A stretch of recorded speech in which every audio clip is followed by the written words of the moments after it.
Name the faraway place and Pathe Pictorial's been there. You can't get much farther away from it all than this, the Jhelum River in remote Kashmir, Punjab country, where the only road that exists is this waterway. This is the country's floating marketplace. For more than 60 years, the newsreel company Pathe captivated British cinemagoers by distributing film travelogues that featured ravishing images from all over the world. There was no question that many people's window on the world was what they saw in the cine magazines and in the newsreels. It must have given them this kind of encyclopedia, visual encyclopedia of the world. Throughout its history, Pathe's intrepid cameramen captured how people lived, worked and played. Their anthropological films and sumptuous travelogues represent a unique record of everyday life across the globe. It was very exotic. It was very different. The cinema was a place of adventure and imagination and a place of magic, and we mustn't forget that. The films conjured up a world of remoteness such as you read about in Kipling. At the heart of Pathe's output was their portrait of the British Empire. Recording the pomp and pageantry of royal tours, as well as the intimate detail of everyday life, their films offer fascinating insights into British attitudes to the outside world. There was a very great attachment to Britain and a sense of pride, you know. They were imbued with British and English culture. So where else to go but the mother country, the centre of the empire? Pathe's cameras captured the turning points of a tumultuous century, bringing to British audiences dramatic pictures of events that were transforming lives and changing history.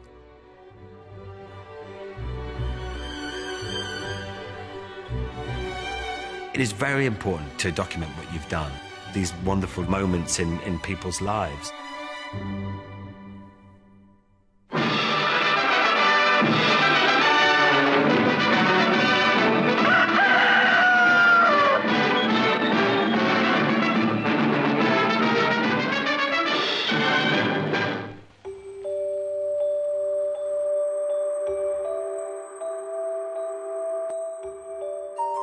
Early cinema audiences were fascinated to see images of faraway lands, and for Pathe, the travelogues quickly became a mainstay of the company's early output.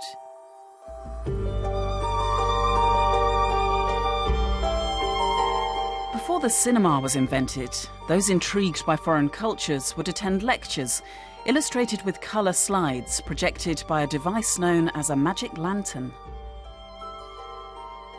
Magic lanterns were the biggest form of entertainment all over the world in the late 19th century.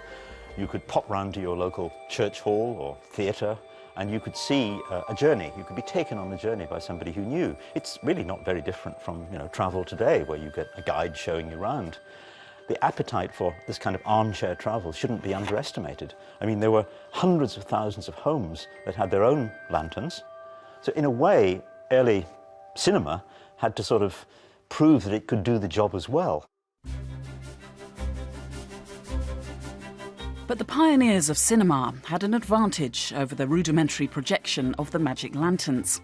The film camera's ability to capture movement made Pathe's early travelogues irresistible for audiences.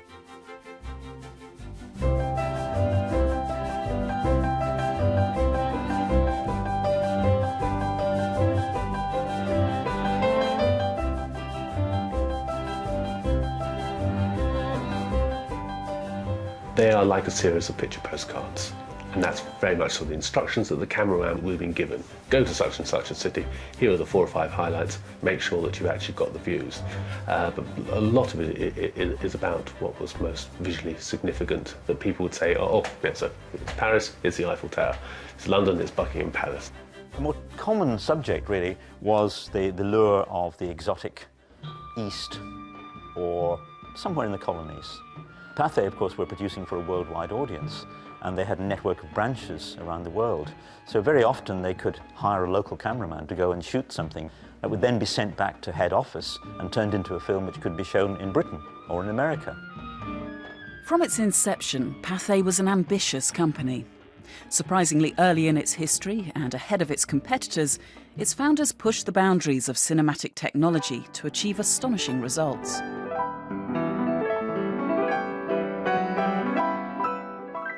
As early as 1905, Pathe adapted methods that had been used to produce images for magic lanterns and brought colour to moving pictures. Often, their choice of subject was ideal for creating groundbreaking special effects, as with this adaptation of the exotic tale Ali Baba and the 40 Thieves.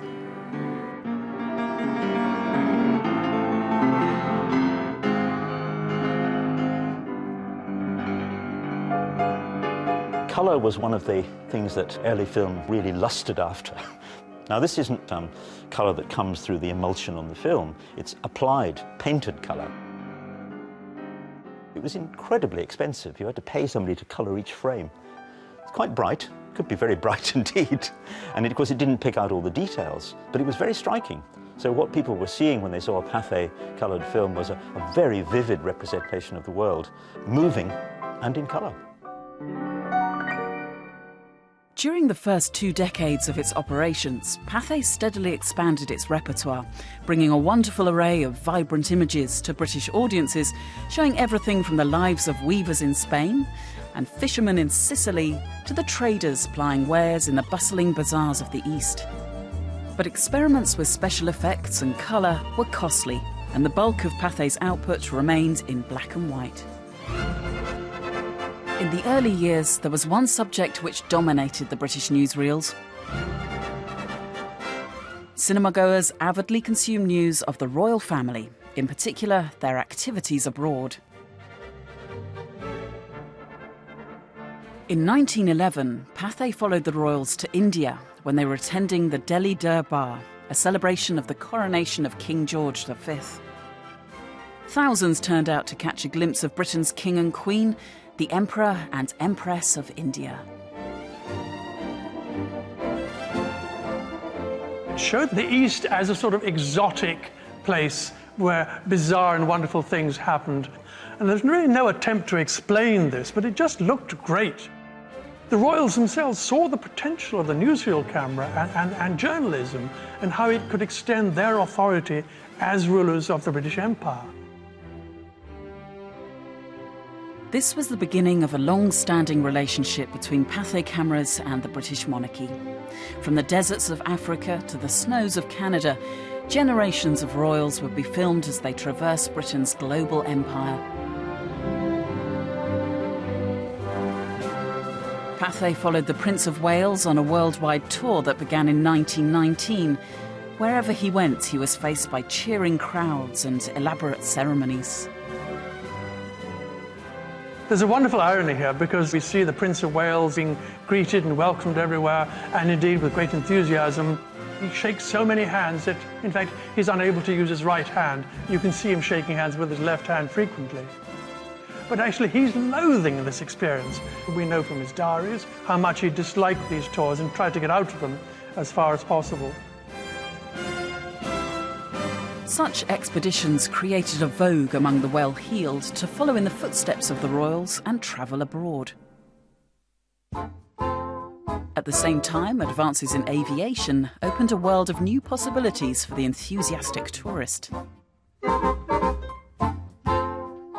There is this sense that the world becomes a smaller place because the technology, particularly with airplanes, allows you to go far greater distances. You get pictures that you wouldn't have seen before. One of the most exclusive destinations visited by the early jet-setters was well within reach, the French seaside resort of Deauville.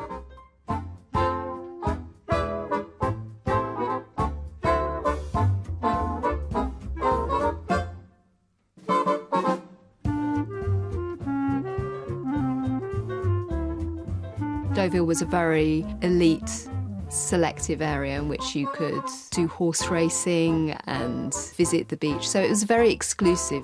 This was saying to the audience, this is how a certain sector of our own society spends its time. And it isn't in this country, it's in another country.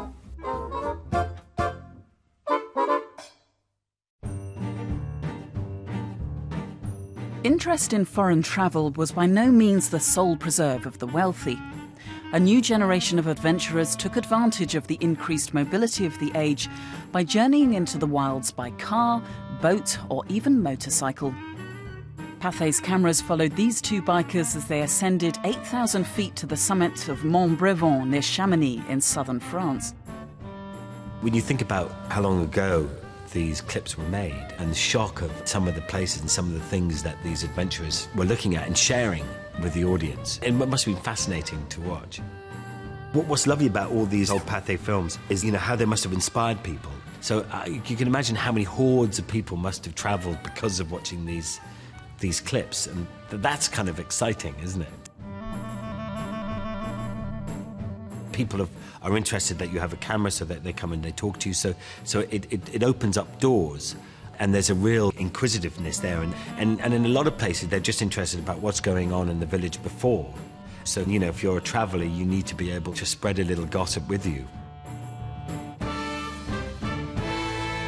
In 1924, Pathe followed the exploits of an even more intrepid adventurer when the writer and soldier Major Francis Forbes Leith embarked on an expedition by car from Britain to India. A seasoned traveller who journeyed extensively throughout Persia during the First World War, Forbes Leith took along a cameraman and a diarist as he drove across Europe, Turkey and Persia before finally arriving at Quetta in modern-day Pakistan. Major Forbes Leith really does experience the whole spirit of adventure, right from people helping him to drag him out, to donkeys over mountains and deserts to go off on his adventure and come back and tell the world.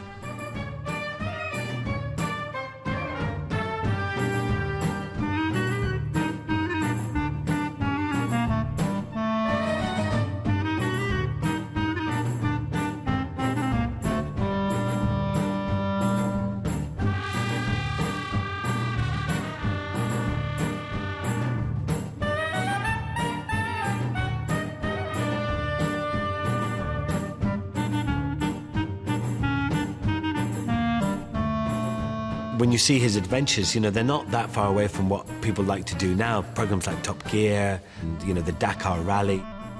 People like to get down and dirty, and have their adventure and maybe not wash for a couple of days. It's always nice. It certainly makes the shower that you have, 3 or 4 days later much nicer. You certainly appreciate it.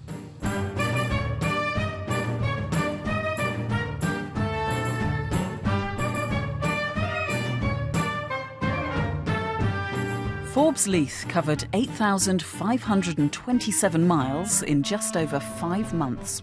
According to his diary, the car suffered only 2 punctures.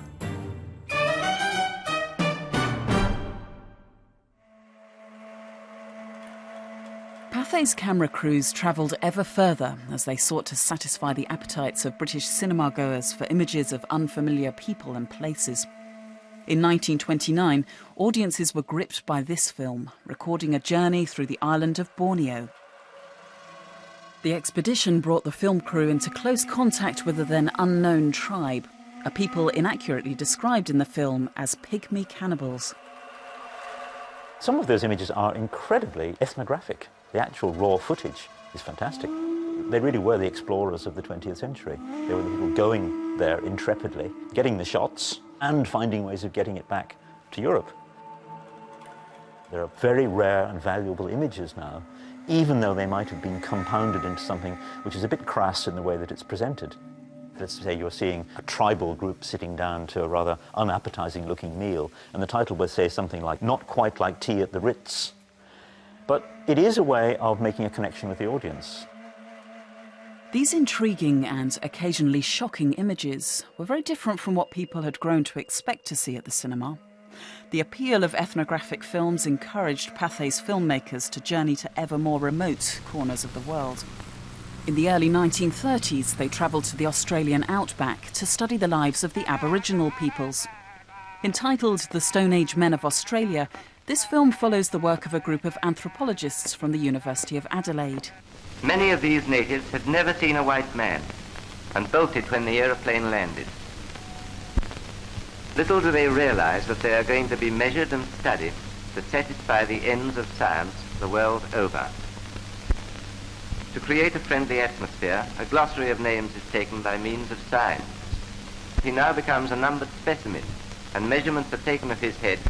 The skin, having been washed, very necessary, is then matched for colour. No, this is not the fingerprint department. Impressions for the hands being taken in an endeavour to place the Aboriginal's position in the relative scale of human development. The Abo's ability to draw is not even elementary, but on the other hand, being born trackers, they are able to copy tracks in the sand with a few deft movements of the fingers. It makes you cringe now when you see these films and you hear these terms like abo being used about people's, you hear they can't draw, and yet, Aboriginal art today is highly prized, sort of crude assessments. You might almost call it colonialism by camera. You can see the camera capturing subject peoples. Equally disquieting is a Pathe film that followed the work of missionaries on Australia's Bathurst Island. Belonging to a series called Antipodes Calling, it features a commentary that reveals much about some of the attitudes of the time. A jewel set in Australia's northern seas is Bathurst Island. It's inhabited by a people whose instincts are not far removed from the lower animals. White missionaries have come among the coloured Aboriginals and are doing noble work in saving the blacks from themselves. Where once fear and superstition reigned, there's hope and a new purpose. The youngsters are beginning to live. It's all to do with the feeling of racial superiority, which was at the nub of our imperial life, in which the white man was bearing his burden, fulfilling his role as a bearer of civilization to the benighted heathen. We had, we thought, a kind of God-given gift for governing lesser breeds without the laws, as Kipling called them. The tinkling summons to the mission church rings out on the sun-drenched tropic air, and the children whose lives have been diverted from the strange practices of the heathen come to worship. The darkness of ignorance has been banished by the bright light of faith. By contrast, on the other side of the world, Pathe took a more enlightened approach to their portrayal of the Inuit people of the Arctic Circle. I am Captain Bob Bartlett, owner and skipper of the Little Marcy. She is now getting ready to shove off for a trip to the Arctic region to gather scientific data and to show the strange life in this mysterious land. The Canadian explorer and navigator, Captain Robert Bartlett, spent most of his life mapping and studying the Arctic. He led more than 40 expeditions to the region, spanning more than half a century. In the 1930s, Bartlett ventured into documentary filmmaking. Pathe's cameras accompanied him aboard his ship, the Little Morrissey. In the new age of sound cinema, his charming character was perfectly suited to the role of presenter. Soon we'll be in the Arctic's best hunting ground, the northeast coast of Greenland. When we get there, you'll see some real wildlife in the far north. Come aboard for the trip. The expedition filmmakers like Bob Bartlett found that sound cinema was a gift, because instead of this succession of mute images more or less accompanied by the orchestra or the pianist, they could actually personalize and they could tell a story. We anchor off the beach where the Eskimo had hauled in a couple of unlucky narwhals. The meat tastes just like chickens. The natives are so hungry that they're rolling the fattest one up to where they can cut themselves a nice helping of raw narwhal steak. Even the kiddies are wild about it. Look at that knife. That explains why all Eskimo have small noses. It's fascinating to watch the Bob Bartlett clips. He's got this great voice, and he leaves each clip on a bit of a cliffhanger so that you kind of want to go back. Our little schooner Marcy is jam-fast in the ice pack. We are now making our last attempt to force the barrier by using dynamite. If it works, we'll reach the Greenland coast. If it doesn't, it's just too bad. My men run to safety. I give the signal, and off go 25 plugs of dynamite. The ice cracks, and we start moving through the lead. You know, no one remembers the easy days, but, you know, everybody remembers the bit where you've had to go through rivers and you crashed, and that's the same for Bartlett. That's what people want to see. On our way, we run smack into a living storm of wind, which whips the ocean into fury, while staunch little Morrissey buries her gunwale as she heels over. Sailing close haul with my rail to wash, I keep her headed for Reykjavik, our only haven. By 1933, Pathe had established a global network of distribution agencies. This allowed the company to produce a series entitled Round the World, which was made in conjunction with a cruise liner, the Empress of Britain. Well, we're off on a world cruise now, bound across the Atlantic for the Mediterranean ports, through the Suez Canal to India, then on to Java, China, Japan, across the Pacific, back to the American continent, through the Panama Canal, returning to New York. And I know we're going to have a jolly fine time. Pathe's film crews stopped off at destinations along the route, making films that offered audiences at home sights and sounds from across the globe. A single episode could introduce the audience to dancers performing a tarantella in Italy and men worshipping at the Wailing Wall in Jerusalem. To keep their audiences excited about future instalments, at the end of each episode, Pathe offered viewers a taste of where their cameras were going next. This film concluded with footage from Egypt showing the dance of the whirling dervish. Banned by the authorities of Egypt, the fanatic dancing dervishes often perform the zikr ceremony, their famous whirling dance in the seclusion of the desert. It's their main ceremony, an emotional chant and movement which continues until the chief dancer works himself into sort of a cataleptic state. The dance is approaching its climax, and if the dancer is disturbed now, it's likely to mean his death.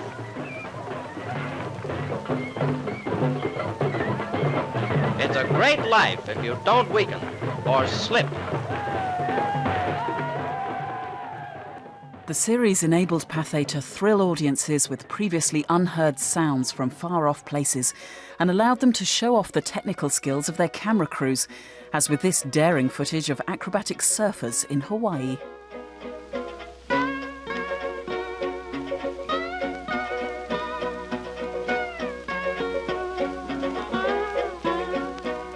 Being a film cameraman was a pretty dangerous business.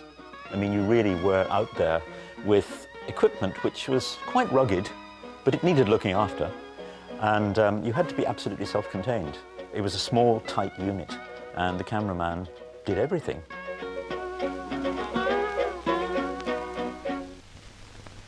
Pathe's filmmakers often tried to find innovative and playful approaches to their stories, such as in this 1937 film from the Solomon Isles. Someone comes. He's a tribal chief in full war paint, one of the fiercest and bravest of dusky warriors. He wants to say something, but of course you won't understand the language. Hello, everybody.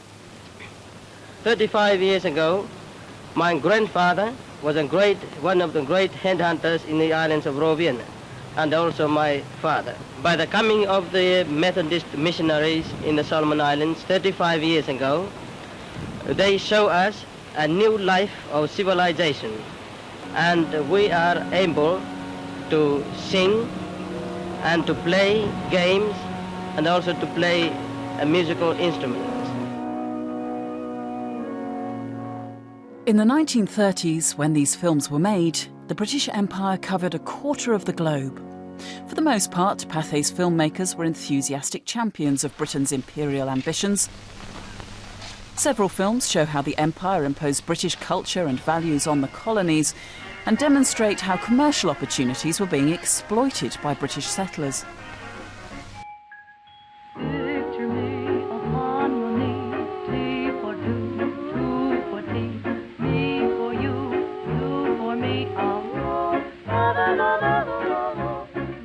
Produced in 1931, a silent film entitled The Story of India Tea describes the process of growing, harvesting and exporting one of the nation's favourite beverages.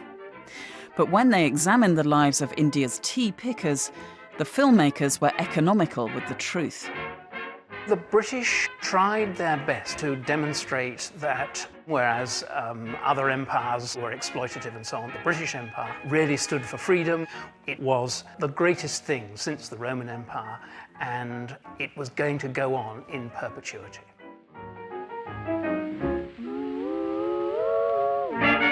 Which the films give the impression that it's all absolutely marvellous and that the white overseers and the black workers are living in perfect harmony, which gave a very misleading impression of the reality. This is indentured labour. People called coolie catchers have been sent out to round up poor people, to have them sign up to documents they don't understand, and then they're transported, almost like slaves, to the tea plantations. Which are one of the great scandals of the British Empire. I don't think there's any realization on the part of the cinema audience that what they're seeing is anything but what appears on the screen. They're totally unaware of the reality of this exploitation.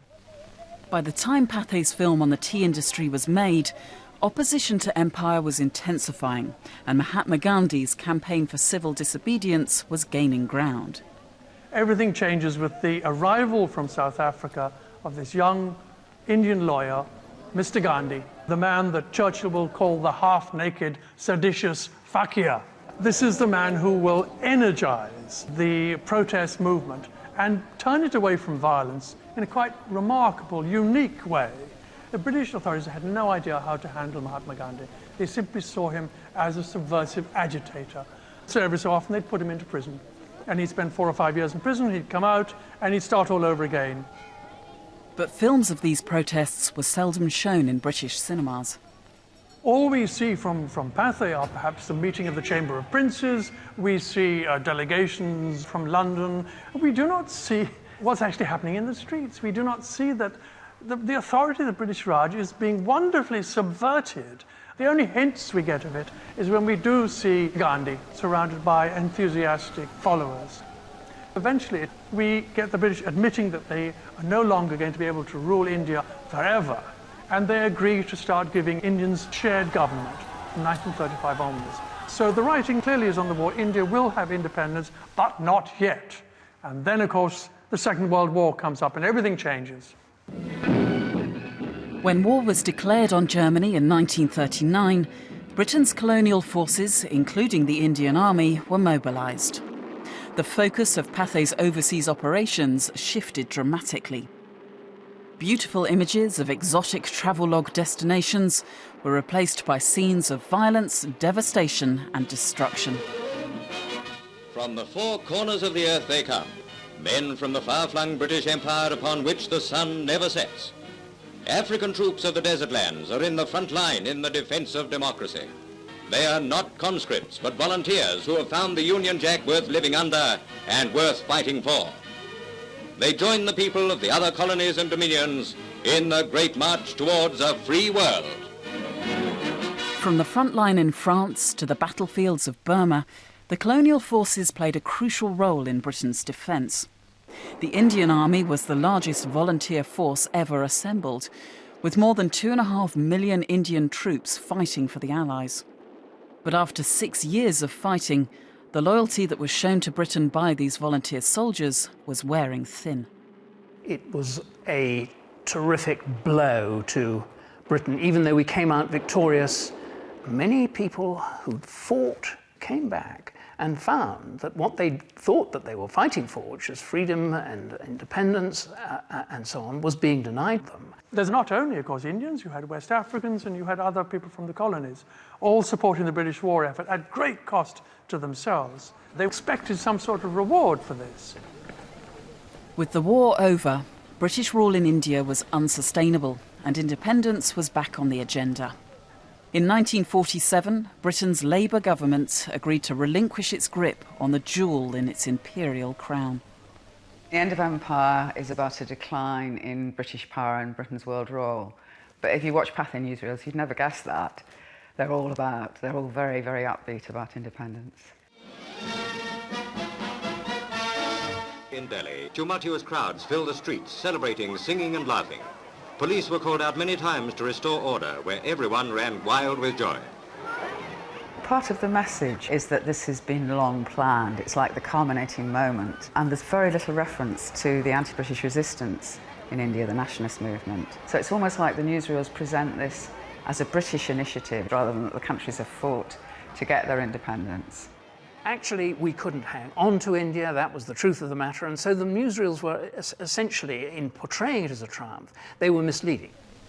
With independence came the partitioning of British India along religious grounds, creating a new Indian state, predominantly populated by Hindus and Sikhs, and establishing East and West Pakistan as largely Muslim states. But the process was rushed, and amid fears of communal violence, there was mass displacement of people across the continent. What the newsreels hardly show is this agony that went on for about 9 months. You had a vast movement of peoples crossing, and alas, it just took one spark in one particular area and you would have massacre and counter-massacre and then massacre again. And this process went on, and the numbers lost possibly as much as 2 million people. Some would say 3 million people. Stirred by intense religious passion, communal strife has shed much blood.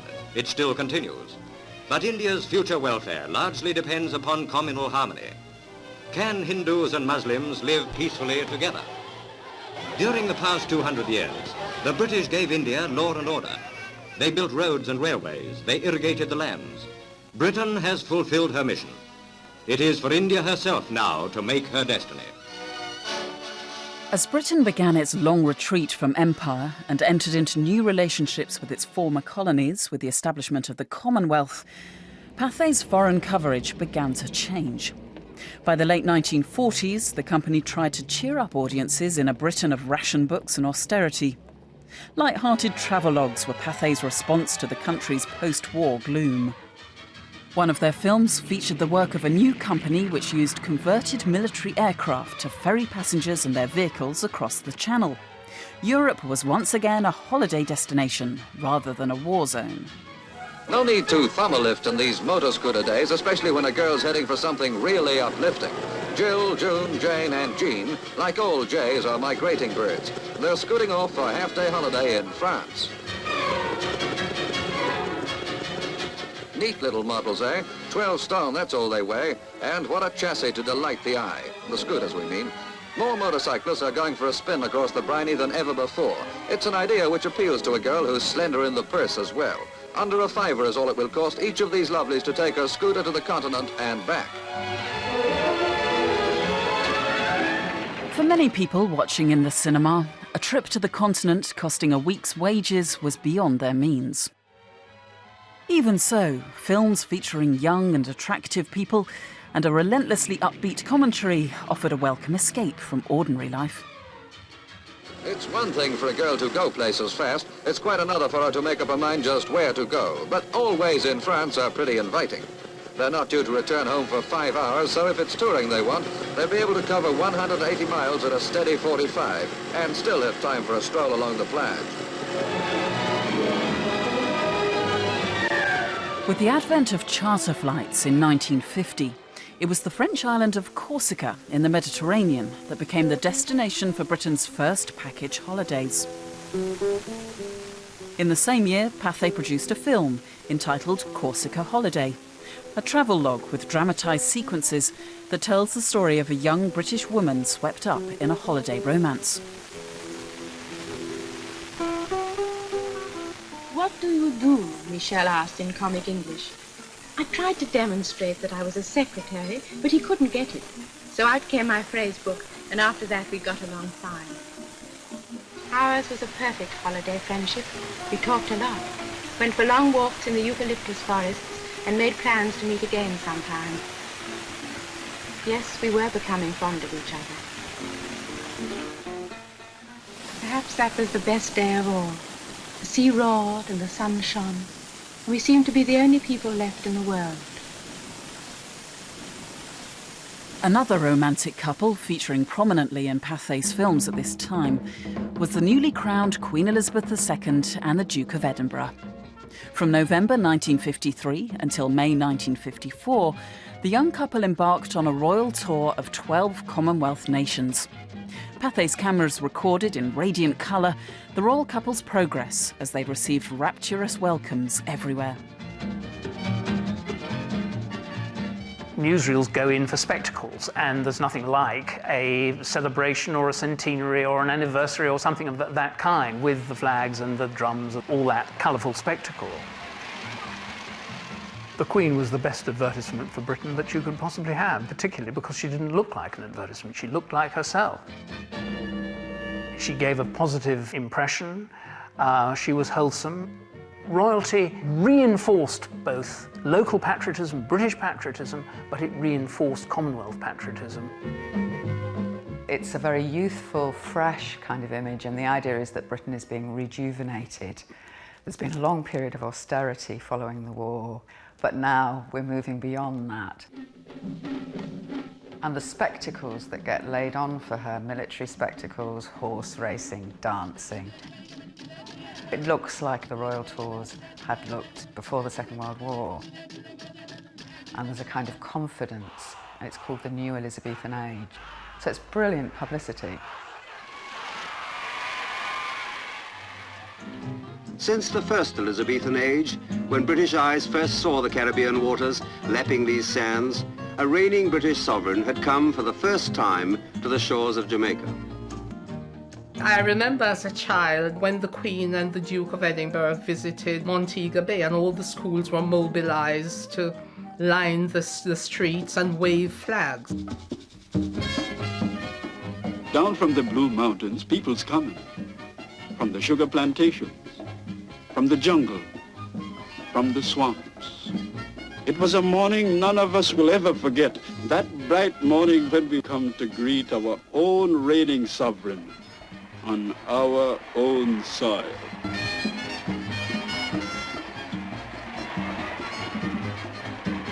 There are about 1.5 million of us in Jamaica, mostly colored people.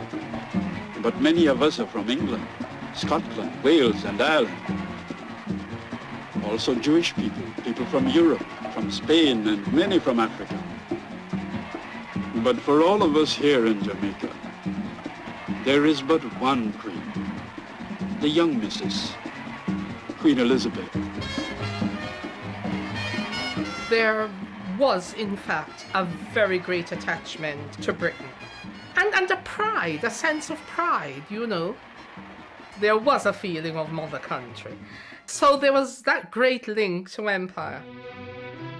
At a time when Britain was suffering severe labour shortages, workers from the Commonwealth countries the Queen visited were actively encouraged to come to Britain and help the mother country recover from ravages of war.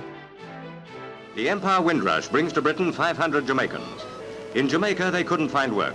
Discouraged but full of hope, they sailed for Britain. This was probably the first documentation of post-war Caribbean migration to Britain. A ship called the SS Windrush was taking back demobbed West Indian servicemen who had fought during the Second World War. They arrived in the Caribbean, realizing that the conditions there were worse than here, and they came back to Britain. They were imbued with British culture. So where else to go but the mother country, the center of the empire? Now, may I ask you your name? Lord Kitchener. Lord Kitchener. Now, I'm told that you are really the king of calypso singers, is that right? Yes, that's well, now, will you true. sing for us? Right now. Yes. London is the place for me. London, this lovely city. Now, why have you come to England? To seek a job. And what sort of job do you want?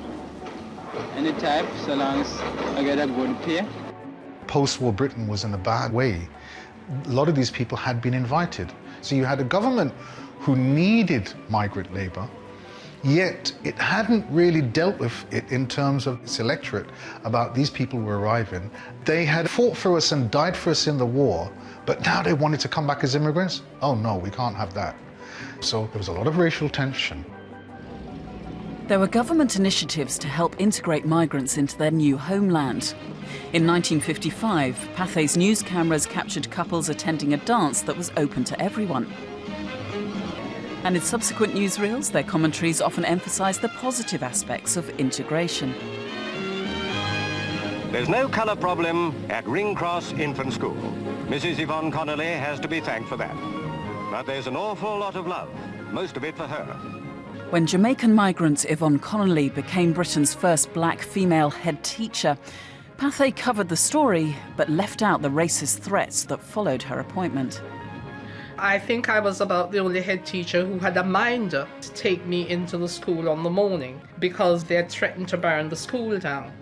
Then I had racist letters from the National Front with photographs cut out of the newspaper, crossed through with racist things which said, "You are taking up a place in England. Why don't you go back to your country? We don't need you here." But at the same time, I also had letters from Black Power, sort of saying, now you just remember you're appointed only and only for black kids. But I saw my role as being a head teacher for all the children in the school, whether they were white or of mixed race or black. Since she took over the headship of the school, she has brought a new vitality to it. Her children from many parts of the world mix happily, unaware of prejudice. We could learn a lot from them. While its newsreels were recording the lives of new arrivals to Britain, Pathe's travelogues followed the increasing numbers of Britons travelling overseas, often to the very places that the migrants had left behind. Everywhere the beauty and brilliant sun of the tropics that bid us linger at every stage of the world's most perfect island-hopping holiday. Blue skies, sun-warmed seas, scenery of incredible beauty. These are the unspoilt charms of the Caribbean islands. To tour these islands, to explore their landscapes and their coral reefs, is to enjoy an unforgettable experience.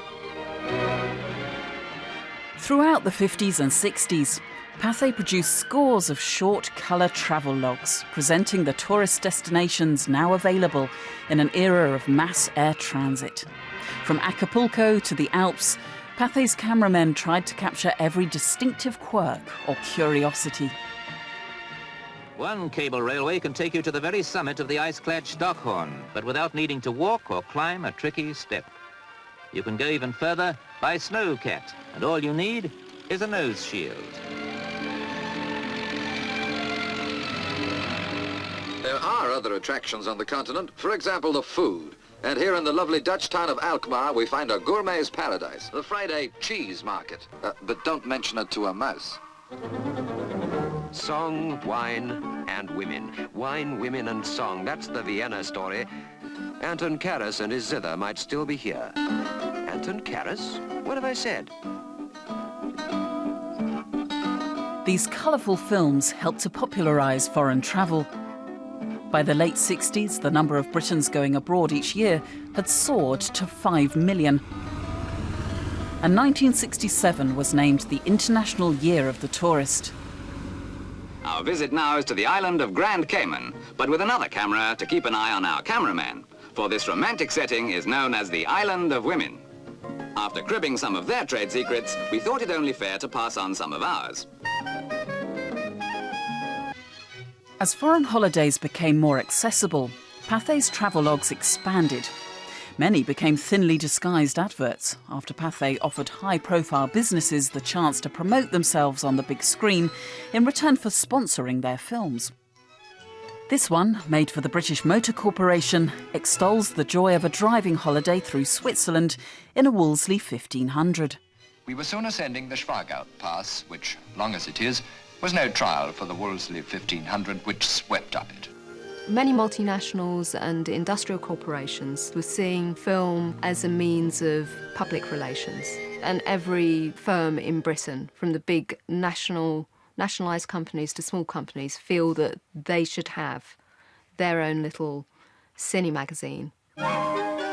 With a similar emphasis on escape, this film made for P&O captures the delights of a family cruise around the Mediterranean. To any normal person, there is nothing in the world quite so fascinating as a great ship. The 30,000-ton Arcadia is one of several giant liners cruising regularly from London or Southampton. All cruising liners have a lot of decks. The boat deck, the promenade deck, and a whole lot of just decks. But undoubtedly, one of the most popular is the games deck. But not all of Pathe's sponsored travelogues were about holidays and escape. Many of these films don't stress so much the production, but stress the history of the place that they're in and the progress that industrialisation is bringing to that place. Ageless Iraq is no longer a remote, isolated country. Today, she is a main junction linking the East and West. This film was made by Pathe in the 1950s for the Iraq Petroleum Company, part owned by Anglo-Iranian Oil, which became BP in 1954. Iraq's natural wealth is oil, untapped until this century. But now her oil fields are being continuously developed. And the revenue from this new wealth is being used to create more wealth for the betterment of the country. The film is 20 minutes long, but only 30 seconds are devoted to the oil industry. Instead, it focuses on Iraq's people and antiquities while telling the story of its transformation into a modern country. For all these young people now, there is the chance of a good education and of good health. Their fathers had to tramp for miles through the dust of summer and the winter's mud to the few primitive schools of their day. Now new schools and colleges are giving the youth of the country a proper start in life. Oil is what it's all about, and oil is hardly mentioned. Now we can only look on that film with a sense of irony, of what's happened since. Because there are scenes there that are lost forever, which wouldn't have been preserved but for that film. This was the great Ottoman Empire, which itself was the descendant of the great Arabic empires. It was the Muslim heartland. And the British and the French, and to some extent the Americans move in, and they set up their own little puppet rulers. Because remember, at this time, Saudi Arabia had not yet discovered its oil fields. Saudi Arabia is not in the picture. It's Iraq and Iran, two countries that the Americans and the British are determined to rule over and control.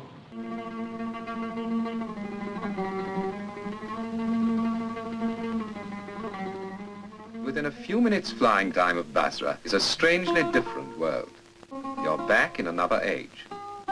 Here, amid lakes and marshes, water has created a way of life all its own. It's made with some respect for the local culture and the local history and tradition. This was the seat of Western civilization and the scene of the Garden of Eden, the Marsh Arabs, a culture that was utterly destroyed by Saddam Hussein because the local peoples opposed his rule, so he literally drained the Tigris or the Euphrates, so there was no more water there. This outstanding footage is believed to be the earliest surviving colour film of the Marsh Arabs. Whatever the film's original purpose, it now represents a unique record of a traditional aspect of Iraqi culture. There's a strong emphasis on the exotic, on travel, on how marvellous it is to see our varied world and to see it in colour. This is why people were excited by motion pictures in the first place. There's wonderful things going on in the world, and look, I've been able to capture motion pictures. Just look at it.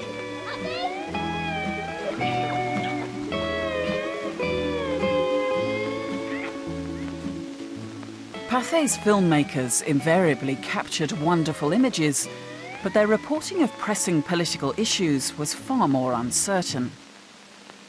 In some films, even questions of national security were overlooked, as in this 1964 travelogue on Rhodesia, which was made when the country stood on the brink of civil war. Forget for a moment any controversy there is about southern Rhodesia and see it as what it's becoming, an exciting holiday land where patrol boats watch over the game reserves and where you can see the shape of our earliest yesterdays within calculated distance of the great new driving force that has come about. Like many post-war struggles for independence in Africa, the root of the problem was the takeover of land by white British settlers. This is where the British officers were given territory and told that as a reward for their part in World War I, they could go there and farm there. And it's so bizarre that you have a film made at this time when the realities of the situation are barely mentioned.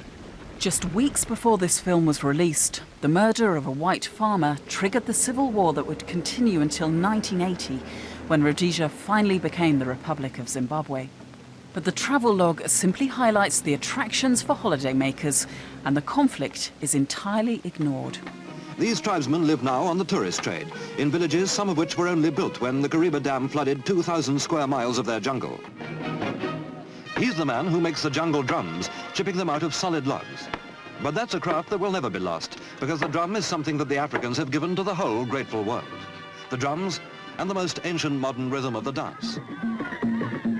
I think the film companies had lost their way at this time. I don't think they knew quite what their role was. Was it to represent reality in all its harshness, or was it some kind of fantasy land that they really were there to entertain and to amuse the Saturday afternoon movie audience? Perhaps it's too easy for us now. We can look back and we can criticize the filmmakers and say, surely they could have done a better job. But perhaps they were kidding themselves. Escapism is always the easy way out. Looking for new ways to boost their popular appeal, Pathe had started making travelogues that put the experience of ordinary British travellers centre stage. Many were produced by the seasoned filmmaker Terry Ashwood, who'd made his name behind and in front of the camera during the war, when he filmed on the front line with the 8th Army in North Africa. After the war, Ashwood continued to travel, but in his peacetime adventures, he was joined by his family. From 1956 onwards, he made a series featuring his daughter, Gay. In the years ahead, Gay starred in a dozen Pathe travelogues, making her debut in a film entitled A Schoolgirl in Egypt. For little Gay, it is going to be an exciting day. In a few hours, she'll be in Egypt, the air hostess tells her, seeing for herself all the famous sights and buildings from her picture book at school.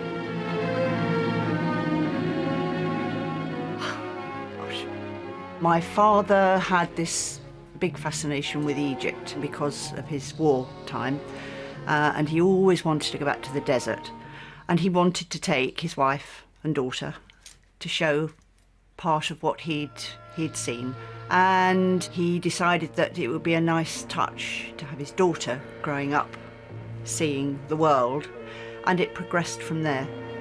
We went to places that normally a child of that age wouldn't go to. Egypt is all things to all men, it has been said, but for a little schoolgirl, this strange ancient country is 3 lessons rolled into one: zoology, geography, and history. And I remember going to places where they hadn't seen a young girl with long blonde hair. When we went to North Africa, walking down the sort of souks and things, and they just used to stare. Morocco today is a land of contrasts, but in marketplaces like this, time seems to have stood still for over 1,000 years. I remember that. Oh, dear. In the film A Schoolgirl in Italy, the young explorer was equipped with her very own camera. That was my father's idea, for me to be seen photographing, to take back for school to show friends. Next stop, the romantically famous, in film and song, Trevi Fountain of modern Rome. I remember the Trevi Fountain very well, and I remember my father telling me to flick the coin and flip round and look in. According to legend, a traveller departing from Rome who throws a coin in the fountain is bound to return. We don't know whether that's true or not, but there's no harm in Gay wishing. It became the norm. It was natural. It was just normal to do, and Father would say, right, well, this year we're going Caribbean or wherever. It just became part of my life. Israel is a palm-treed paradise. Here in this Mediterranean-washed land of sunshine, there's every opportunity for the sun-soakers to energetically enjoy themselves. But not all the attractions are on land. At Eilat, Israel's southernmost point, the Mask and Flipper Brigade have found a new and colourful world to explore, underwater. When we went to Israel, a year after the Six-Day War, my father was approached by the Israeli Tourist Board. Israel desperately wanted tourists to come back. He said to them, would you like us to help? Ride out with the Bedouin tribesmen for a desert gallop that will remain an indelible holiday memory. When we went to the Negev desert, the guide we had was fully armed, still, even a year later, and we couldn't come off this particular track all the way through the desert because there were still mines left from the war. Israel's coastline has become a holiday playground. Modern hotels have sprung up all along the Mediterranean seashore, offering something for everyone. I think we did help to bring back a bit of confidence in what had been, you know, a bit of a war-torn country. this is the place to soak up your final memories of Israel. And perhaps it's significant that you leave Israel in jet-age luxury, because though the past is important, so is the present and the future. Gay's journey to Israel turned out to be her last filming trip for Pathe. By the end of the 60s, the company needed fresh approaches to combat rising competition from television. They used widescreen and Technicolor film to cover major events, such as Pope Paul VI's pilgrimage to Jerusalem and the maiden flight of one of the great icons of European engineering. For Concorde 001, this was the chance to prove she was the super bird everyone had hoped and worked for. This was it. But it wasn't enough to arrest Pathe's decline. They've got an assured market and they're making a lot of money from it. So they start losing touch with their audience, and by the time they're regaining that touch, things have moved on. You've got television, so they don't have that monopoly anymore, and it was no longer financially viable. Before television became a mass medium, there is no question that many people's window on the world was what they saw in the cine magazines and in the newsreels. And it gave shape to the world, and of course it massively shaped television, because so much of what we see on television, the program formats, really do come out of the formats that were developed for cinema. It's very interesting to look at the last few years of Pathe, to think back to the very earliest years. It's almost like they come full circle. They've sort of shed the imperative to report on news at all, and it's the image for its own sake. British Pathe's last foreign report was shown in February 1970. Aptly titled Final Edition, Prelude to a Royal Journey, the film showed life in Australia and New Zealand prior to a visit by the Queen. This is a land of natural beauty and charm. It needs no further embellishment to welcome its queen. The film reached back to those key elements for which Pathe had been known from the very beginning. Travel to exotic places, a fascination with cultures and rituals, and uncovering the treasures of empire. It was a fitting swan song by a celebrated company. Yes, they were uncritical. Yes, they were very superficial. Yes, they were patronizing. But they played their part in not only in entertaining us, but also to some degree to educating us. Although the cinema newsreels withered away, in our digital age, Pathe's legacy lives on. The 90,000 films in British Pathe's archive give us an important and enduring record of life in the 20th century, both at home and far beyond Britain's shores. It's probably going to be hard to underestimate just how influential Pathe newsreels and cinema magazines were on people's view of the world, particularly the world outside their shores. But just because the cameras were there, often in places where the camera had never been before, that's an extraordinary thing.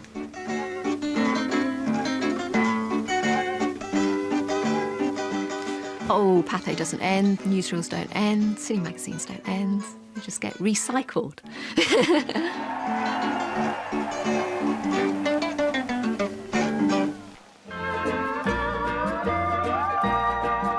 How to get ahead at court. Stephen Smith navigates the pitfalls of Renaissance Florence in just a moment here on BBC4. Stay with us.